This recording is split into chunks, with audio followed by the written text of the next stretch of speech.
এই চা, এদিকে আসো, এদিকে আসো।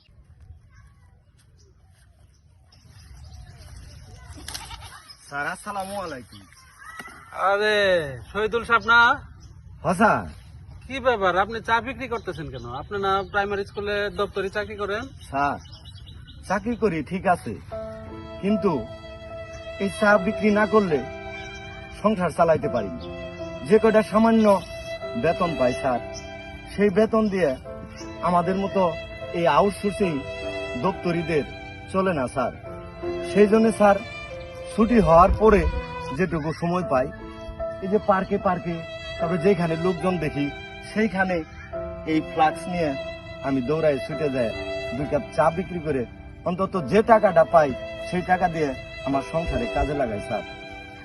আসলে এই চাকরি করে একটা সংসার চলে না স্যার যদি আমাদের একটু সহযোগিতা করেন স্যার, তাহলে স্যার উপর মহলে কথা বইলা আমাদের যদি একটা স্মারকলিপি যদি বর্তমান সরকার ডক্টর ইউনূস স্যারের কাছে যদি গেলে একটা স্মারকলিপি দিতে পারেন, তাহলে আমার মনে হয় স্যার আমাদের এই আউটসোর্সিং থেকে রাজস্ব করতে পারে স্যার। স্যার দয়া করে স্যার যদি ঠিক একটু আছে, ঠিক আছে।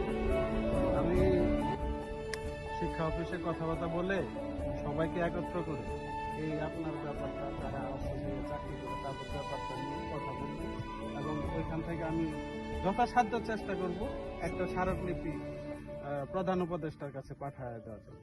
ঠিক আছে স্যার, আপনার কথাটা শুনে স্যার শান্তি পাইলাম।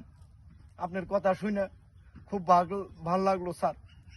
স্যার একটা চা খান স্যার। থাক না স্যার থাক। স্যার স্যার একটা চা খান স্যার। স্যার একটা চা খান স্যার। সেনাসুর খাবেন? না না না,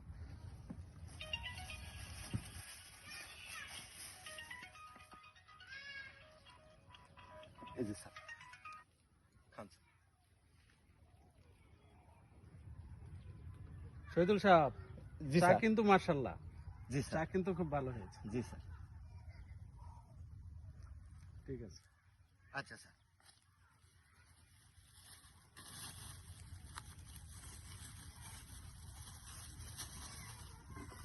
স্যার আসি স্যার।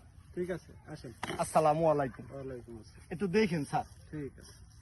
আসি স্যার।